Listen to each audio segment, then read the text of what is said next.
Wetso phirimaneng ya tsatsi la mosupologo kgwedi ya Mopitlwe e iketse fifing kgaso ke ya dikgantsana kwa bosupa tsa re gasa jalo tota ka thamalalo go tswa toropo kgolo ga Borone ke bidiwa Benson Phuthego makore ditibole hela ka go leba ditlhogo Mafaratlhatlha a fetla motlakase ya Morupule B ga a dire jaaka go ne go solofetswe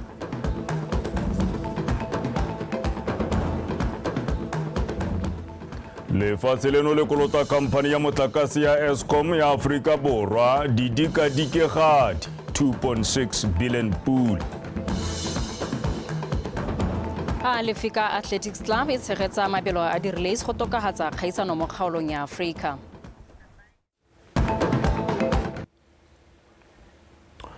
Kaitsedi ya ke Patricia Chobonyane o ditolokolola ka puo ya diatla ga re tsena mo go tsone.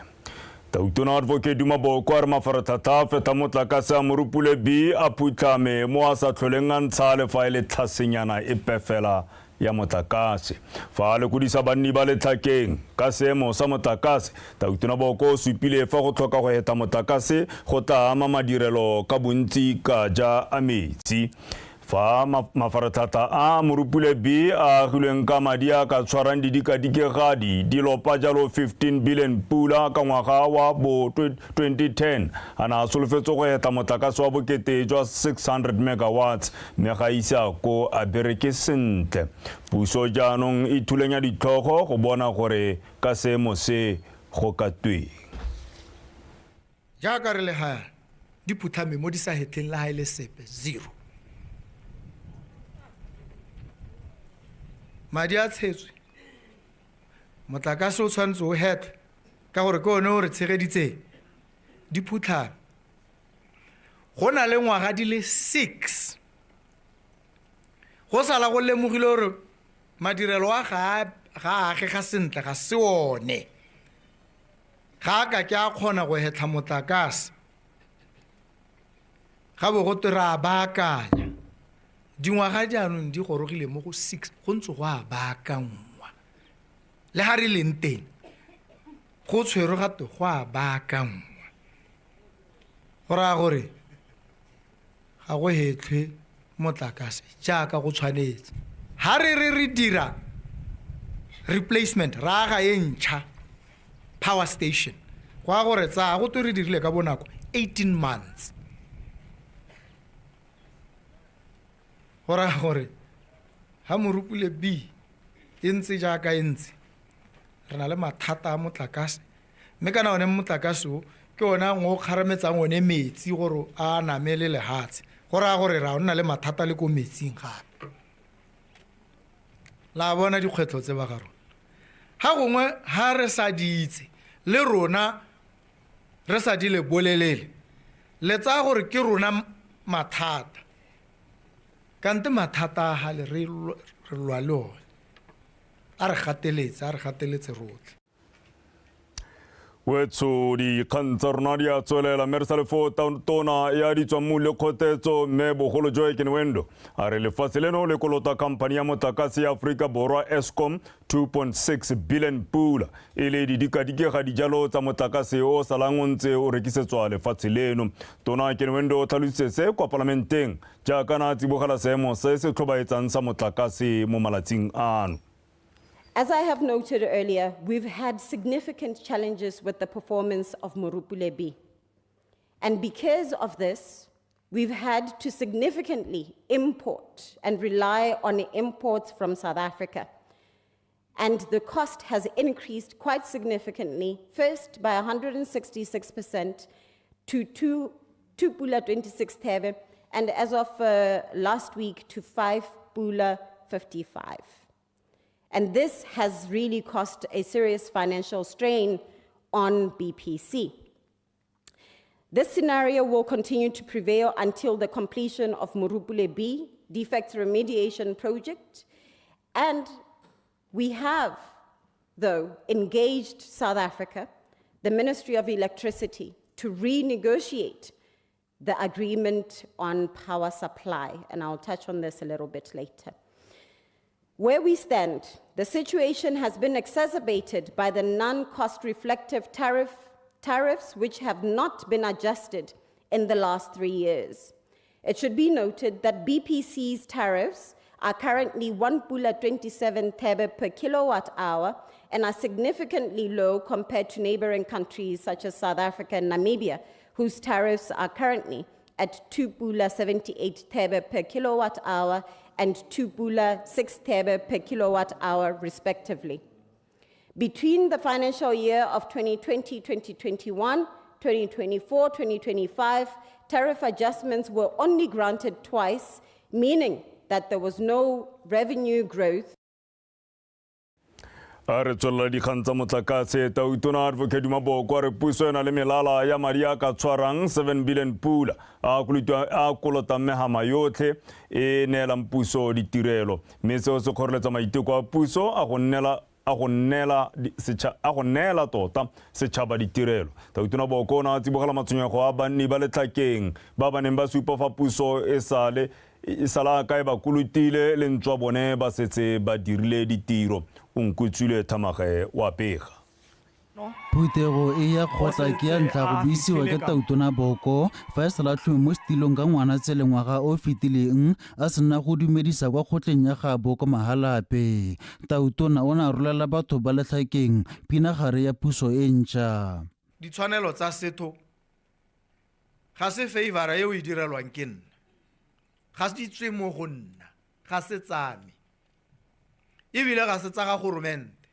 Re tshwanetse re nne le kutlwisiso e betso ka gore re ka ruiwa ebile re ka ruega ebile re ka gatelelwa ha re ka dumela gore ditshwanelo tse ke go tlhomogelwa pelo ke puso kana ke Tautona kana ke mongwe hela ga go a nna jalo.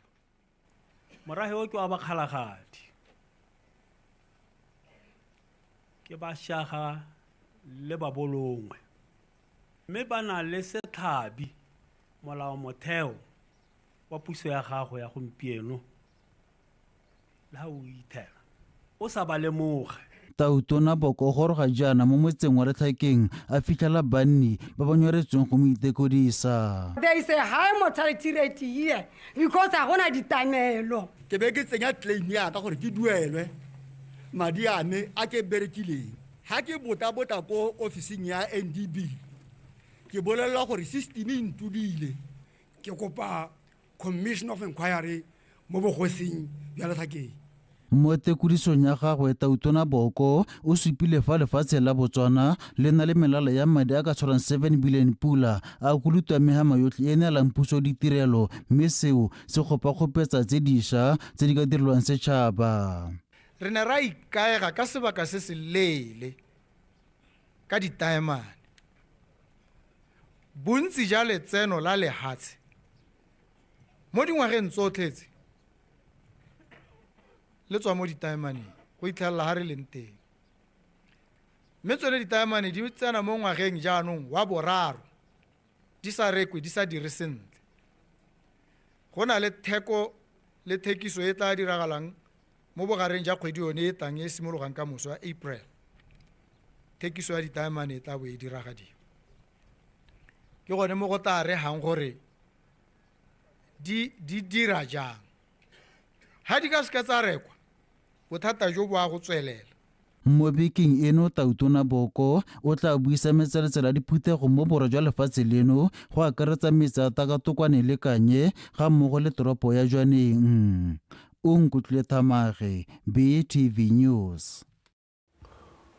Wetso kganyengwe ke puso ya re ikaelela go sekaseka tiriso ya maranyane a jaaka go khina metwane ankle bracelets ka Seesimane go baya jalo leitho babelaelwa ba ba sentseng ba emetse tsheko kwa ntle ga kgolegelo. Se se tlhalositswe ke Tautona Advocate Maboko a ka ya fa seo se tla nna tsamaiso e puso e ka e dirisang go tsibogela matshwenyego a setšhaba ka babelaelwa bao go sa gatakiwe ditshwanelo tsa bone. Tautona Boko o buile se kwa phuthegong ya kgota kwa Takatokwane tshokologong ya tsatsi leno. Monica Setshwaela mongwe o ne a tla ka mogopolo a re bone ba ba hiwang beili gore re kgone gore re ba sale morago le ha ba e hiwe go na le lesekanyana le lengwe la le motho a kgona go le tsengwa mo lenyenyane mo enkeleng le mapodisi ba ka kgonang go nna ba bona gore o ko kae ha ba go beetse gore o sekwa kwa tswa ka motho wa takatokwana hela ha o ka re wa tsola le tabo le romela signal ko mapodising le bo le tlhalosa gore o ha kae exact nako tsotlhe ba na le exact location gore o ko kae o ko ntle mme ba go monitor boranyane bo ka re thusa gongwe ratisa o pe yo belaelwang gore a amogele gore ha re mo habeile a ba tsengwa leseka le tele kgone gore bolelela itsere ha ka re o hapogela gore re le o se go ya ko merakeng ya gore ha leseka le re o bona la ya ko jaanong mapodisi bo ba go tsago o tudile melawana ya gago ho jaanong go busetsa go kgolegelo a ke re ko wena o ikopetse o no beilwe ko ntle go na le dithulaganyo tse re ka di lekang tsa go baakanya diemo tse gone go himela ditshwanelo mme re bo re thomamisa gore ga ba dire melato gape ba ntse ba le mo beili a re tswelela le dikgang tsa rona mothusatatona Renda Bankosinati Gaolathe o tlhaloseditse palamente fa puso e adimile madi a kanang ka 3 billion pula go ka ba diphata tsa ditiro tse di botlhokwa tsa puso. Renda Gaolathe a re se se gotilwe ke go bo lephata la madi le tlhaelelwa ke madi. The Ministry of Finance has been compelled to explore alternative financing options to urgently bridge this gap and ensure continued delivery of essential public services. Mr. Speaker, the Ministry of Finance approached Botswana Public Officers Pension Fund for a possible loan facility to support financing of the government budget. Following constructive negotiations, BPOF agreed to extend a loan to government under the following terms and conditions. The loan amount 3 billion pula. The loan tenure 7-year maturity, inclusive of a 2-year grace period, which will provide reprieve on debt service obligations as government builds towards improving its liquidity position.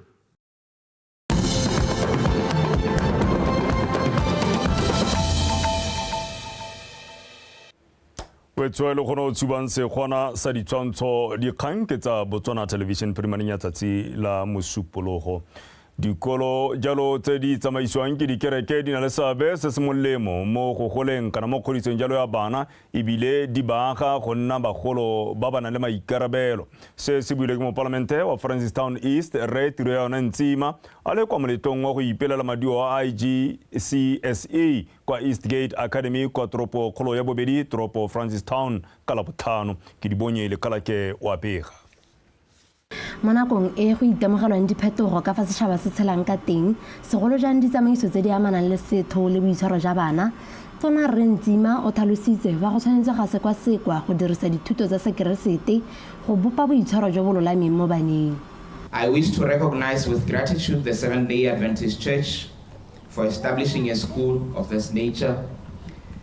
This is not only a notable contribution to the development of national human capital of this country. Ke rata go lemoga kereke ya Seventh-day Adventist gore ebe ba thamile sekolo sa mofuta o. Se ga sena go nna le seabe fela mo kgolong ya setšhaba mme gape se tla thusa go batlalatsa lefoko la modimo. Go a itumedisa go lemoga gore sekolo se se godisa batho ba ba tla ikgapang mo boitsholong jo bo sa lolamang. Individuals who will avoid immoral behaviors. Maduo a IGCSE a ngwaga wa 2024 a supa fa sekolo se dirile botoka ka 97.8% go tswa go 94.6% wa 2023. Sa le ka ngwaga wa 2006 sekolo se sentse se dira bontle. One of the awards that we are proud of is to be the top in the world in agriculture. The whole world.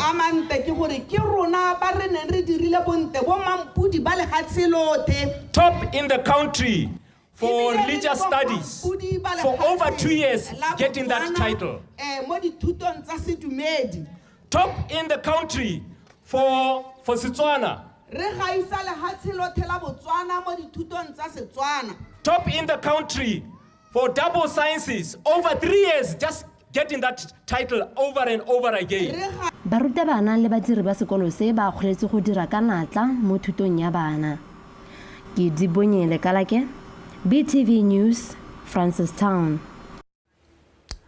Modulasetulo wa komiti ya madi kwa kanseleng ya Hukuntsi Re Inajame Motlhane o rotse tiriso ya madi ya 185 million pula a kgaolo eo e le nngwe ya tse dipšwa go ikemela. Madi a ditiro tsa tsatsi le letsatsi a tla dirisiwa thata mo ditirong di akaretsa dituelo tsa babereki fa madi a ditlhabololo ona a tsile go feleletsa ditiro tsotlhe tse di saletseng kwa morago di akaretsa dikago tsa dikolo tsa makgotla Setswana le ditsela tsa mo motseng. Pains Bosigo wa bega. Madi a ditlhabololo a khansela ya Hukuntsi a tla itebaganya thata le gore go fediwe ditiro tsa ditlhabololo tse di santseng di saletse kwa morago mo metseng yotlhe ya kgaolo. Dingwe tsa ditiro tsa ditlhabololo tse di tsereng serwe se segolo di akaretsa go agiwa le go tlhabololwa ga dikolo tse di potlana, makgotla a Setswana le kago ya ditsela tsa mo motseng. Under the development budget for 2020-26 financial year, the district is requesting ka fa tlase ga madi a ditlhabololo a ngwaga wa madi wa 2025-2026 kgaolo e tla tlhoka 68,200,000 pula. Madi a tla dirisiwa mo mananeong a ipelegeng la ditiro tsa ditlhabololo tsa kgaolo, tlhabololo ya makgotla a Setswana, go shwagadiwa ga dikolo tse di potlana le mananeo a boipelego. Maintenance of primary school, backlog eradication and social community development programs. E re ntswa ba amogetse maakanyao, makhanselara ba kgadile mo ba go bitsang tshenyetso sa setšhaba le tshenyo, mme ba ikuela gore go dirwe dilo ka matsetseleko fa go lebilwe dikgang tsa madi.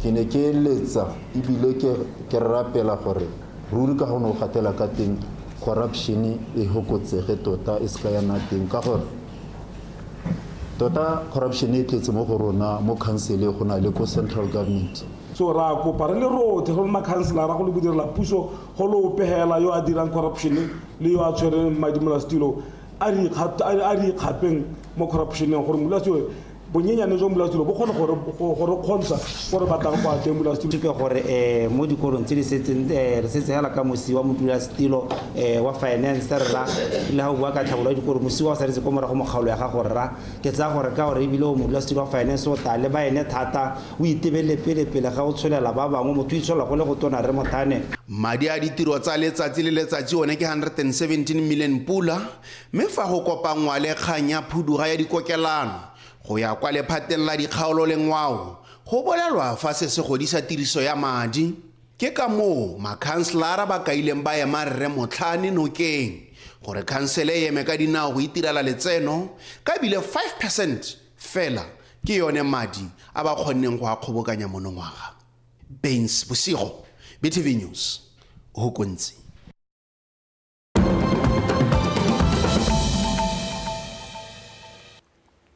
Mogotsa mafatshe a sele mookamedi wa sesole sa Sudan Abdel Fattah al-Burhan o tlhalositse fa a nyeleditse ditsuelo tsa Rapid Support Forces RSF a ganetsa kgang ya gore ba dirile kagiso le go itshwarela bangwe ba ba neng ba ithola marapo. Ba sesole ba re ba gapile toropo ya Khartoum ebile ba tsere taolo ya yone go akaretsa le Souk Libya. Ntwa e ne a tsale dintwa tsa semorafe le leuba le le amileng batho ba le bantsi, seemo se se neng sa baka gore makgolokgolo a batho kwa Sudan ba fuduge ka bokete mo magaeng a bone fa dipalo tsa ba ba iketseng bolata. Dintsho di ile tsa ya magoletsa dikgogakgogano tse di bakile kgotlakgotlano mo mafatsheng a mabapi a akaretsa hatshe la Libya, hatshe la Chad le hatshe la South Sudan.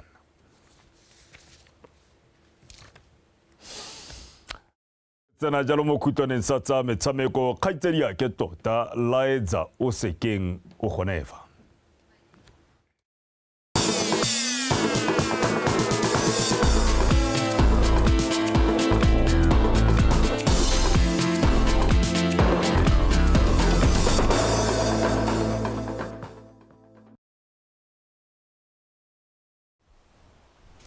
Ke a go leboga kgaitsedi aka o etsoma dume nna ke laetsa o sekeng ka dikgang tsa metshameko mme re di simolola hela ka tsa mabelo.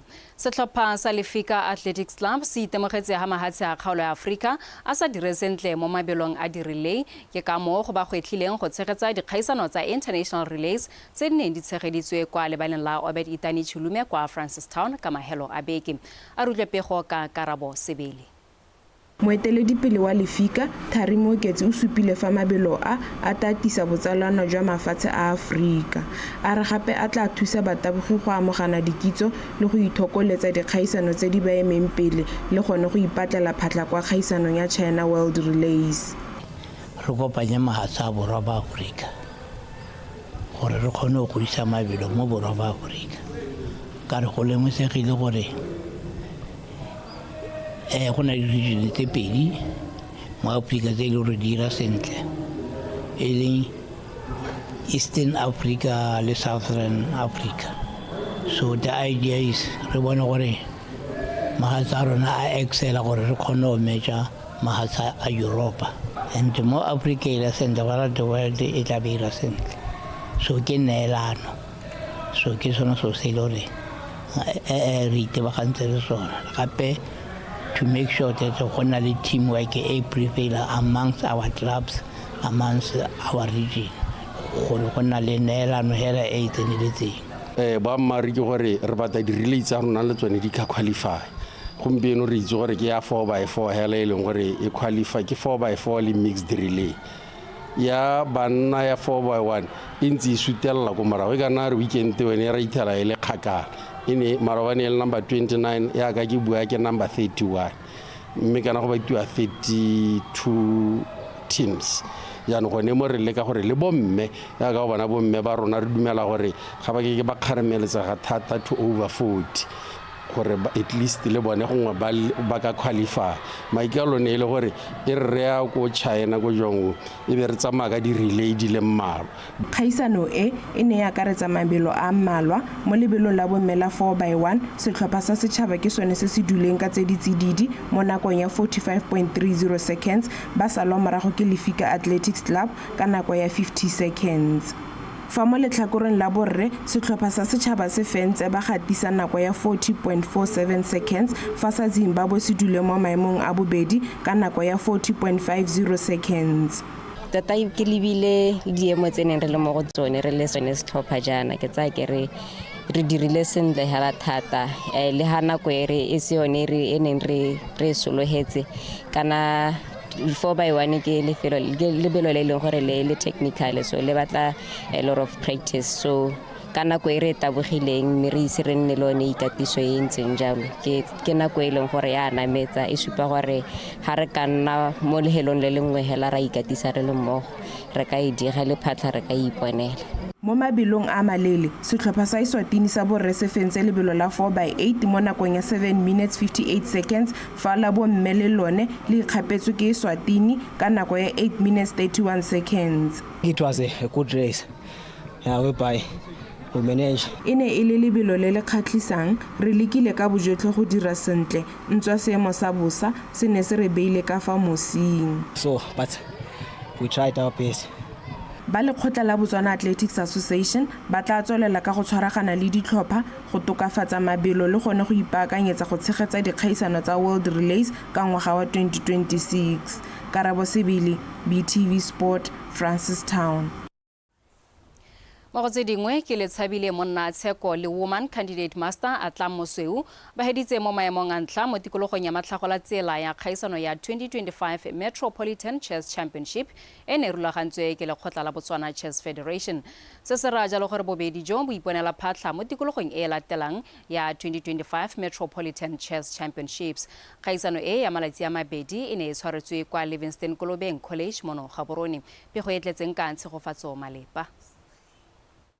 kgaisano e neng e tsene ke bomme ba le 63 le borre ba le 137 mme ba tshameka ditikologo tse di roba mobedi go ikokoanyetsa dintlha ka go fenya mo tikologong nngwe le nngwe. Monna Tsheko le women candidate Mosou ke bone fela ba ba kgonne go ikokoanyetsa dintlha tse di gaisitseng ba iponela phatla ko tikologong e latelang ga mmogo le ba le 22 mo letlhakore la borre le ba le 16 ka go bomme. Bobedi jo bo tsene mo kgaisanong e le bommamoratwa kana top seed. I'm just happy with my performance because my coach helped me a lot. We started since 2 years back. Ke itumeletse ka fa ke dirileng ka teng bogolo jang ka maiteko a me le mokatisi wa me yo re kopaneng wa tse pedi tse di fetileng. Ke ntse ke na le dikgwetlho ke sa kgone go ikatisa sentle mme ke itumelela tshameko ya me mo tsatsing la gompieno. Because of the internet and all stuff, but I managed to see what I can do so that I can prepare for this tournament. But mostly what helped me is my experience. Experience helped a lot. Ke bereka ke le ka go improve game ya me. Ever since last year it's Olympiad from there ntse ke tswelela like a trainer. The games pedi se tharo tse ke ke tshameka dithatanya but ke ile ka kgona go win at games at there. And ke draw tse pedi tse ke di draw ile le tsone le thatane but mo boshenjana le khota la Botswana Chess Federation le na la amogela thototso ya madi a kana ka 160,000 pula go tswa mo komponeng ya Metropolitan Botswana e bile le ya bofelo morago ga tshwaragano ya bobedi jo ngwaga tse di 20. Mogolwane wa Botswana Chess Federation Thompson Modisane a re ba itumeletse ka fa kgaisano e tsamaileng ka teng. Tournament e tsamaile ka neng re expectile ka teng re nnile le batshameki ba le almost 190 mo legatong le maiso go qualify batshameki ba le 23 ko banneng ba ileng gore tle ba go kopana le Providence ko pele Providence wa tlhotse ko pele le gore ene ke national champion tla ba defender ba le ko second qualifiers go bommeng go tsana basadi ba le 17 ba go kopana le WFM Natalie Banda di finally maiso tebe gore ya ntse go ikgapelwang madi teng maiso le dietsele number 1 rena go boreng o ikgapela madi a kana ka 11,000 number 1 rena go bomme o ikgapela madi a kana ka 9,000. Tikologo ya bobedi ya kgaisano e tla tshwara moranang a le 10 bobedi go tsena a le 20 fa tikologo ya boraro yone e tla tshegediwa mo tsheganong a roba bobedi go fitla a le 11. Tsegofatso Malepa PTV Sport Gaborone. Wetso re duetsa ka tsa kgwele ya dinao setlhopha sa Police 11 sa bomme se tlatlogetse kwa maemong a borataro se sena go fenya sa UB Kicks ka dino di le pedi go e lengwe mo motshamekong wa beke ya bohera bobedi wa ligi ya bomme ya kgaolo ya Gaborone ya Division 1 o ne o tshamekelwa kwa Likiri Football Center mo Gaborone ka Sontaga. Dino tsa Galungile Moeng le Setso Moshe di netahaditse ha bomme ba sepodisi ba kokwanya dintlha di le 3 go tswe mo metshamekong e hera bobedi a re utlwe dintlha ka botlalo ka Kagiso Molelekwa. Lentswa dithopa ka bobedi di semolotse ka lebelo le kwa tase bomme ba sepodisi ba bona le tsogwana le fa go dingwana ba supa ba sanga dintlha tse 3 go tokafatsa maemo a bone fela ga bo se bonolo go rara le morago la UB Kicks ba le bone mo letlhakore le lengwe ba neng ba rata ditšhono tsa go nosa. Karolo ya ntlha e tsamaile metso e le 37 Lungile Moeng a thoma Police ko pele morago ga matsamao o monte go thuba le morago la UB Kicks motshameko ya go ikhutsa Police ba ithomile ko pele ka nno go lefela.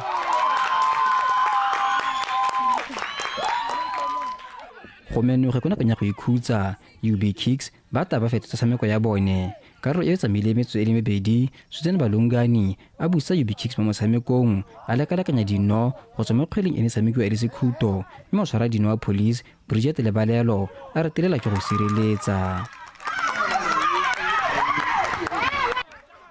Metsotso e le 25 morago ga nno ya ga Moyeng Setso Moshe a bonala Police tsona ya bobedi ya motshameko. Nno ya ga Moshe e ne la bompa sepodisi phenyo ya bona ya bobedi ya paka eno go ba thatotsa kgato e lengwe go ya kwa memeng a borataro ka dintlha di le 3 fa UB Kicks mo letlhakore le lengwe bona ba fologela go a bosupa ka dintlha di le 4. It wasn't an easy game but re nnile le plan ya gore game they are going to ene e se motshameko o mothofo re tsene mo motshamekong re itse gore ba ya go batla go bula motshameko mme rona re be re tshamekela konte mme ka kakaretso re itumeletse phenyo ka gore ke ya rona ya ntlha ya monongwaga fa re ka fenya metshameko e mebedi re tabo re ka tira selepe sa magagane. Remember that we are new to the league, so re kgone go adjust ra go kotsa majenong tse re buriwa. We are looking forward go win 2 games then ra survive re kgone go relegate. We not re lekile go tshameka go ya ka lenaneo la rona mme maiteko a rona a na sa lekana mme gape re dirile diphoso tse ka tsone di bakileng gore re nuisiwe mme re tla go berekela mo diphosong tsa rona jaaka paka e ntse e tswelela. To concede both goals, I think just to improve on our errors and then see how we finish the season. Mo maduong a motshameko o mongwe o lekio ya bomme ya kgaolo ya Gaborone Division 1 Township Rollers le Security Systems di tshamekile malakane se pedi sethopa. Kagiso Molelekwa, PTV Sport, Gaborone. Kgaitsedeke Kagiso Molelekwa a garela dikgang tsa rona tsa metshameko ha Kgaitsedeke Kagiso Phuthego a eme sentle gore nna le ene re go gakolla gape dintlakgolo tsa rona. Mafaratata feta motlakasa morupule B ga dire sentle ka ja go ne go solofetswe.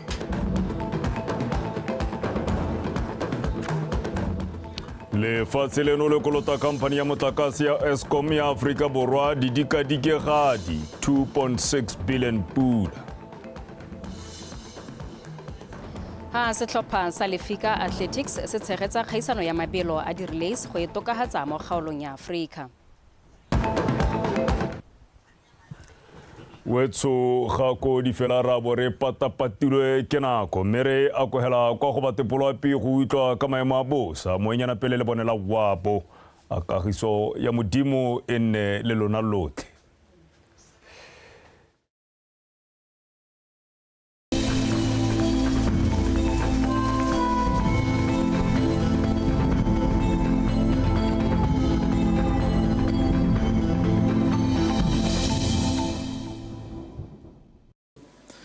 Betsu madume amagala se mosala pele sediwa ke Samuel Ramotonto sonto sola episana kwa gompieno supa bona maruma filong ka bontsi a lefatshelo mela eme hibidio bona la eng supa gona le kgonagalo ya maruya a ka duma kgotsa ka nisa pele se gonjono mo mafilong ka bontsi a lefatshelo mo go la ka moso marata a thiba go dikgaolong tsa borwa ba tlhaba kgatleng kwene le borwa dikgala gare ka kgonagalo ya pula ya fekgadima mo mafilong mang ha mafilo mang ka bontsi a lefatshelo one go ta thiba ka montangwe me le gona le kgonagalo ya pula ya fekgadima mo mafilong mang mo mosong go ta go tsa go le bothito mo mafilong ka bontsi a lefatshelo tsa seleng sa le somele supa go go le somele boroba bongwe mme ko bokone ja kgaola le gare leng habe gone go tae kutsa go le mogote mo mosong ka tsena sa masomabedi go go masomabedi le bobedi mme mo tsukulong go ta tswela go le bothito mo mafilong ka bontsi a lefatshelo ka tsena sa bothito sa ta bongana ga masomabedi le bosupa go masomamararo le bobedi mme ko shobe gone go tae kutsa go le mogote mo tsukulong ka tsena sa masomamararo le boraro go masomamararo le bone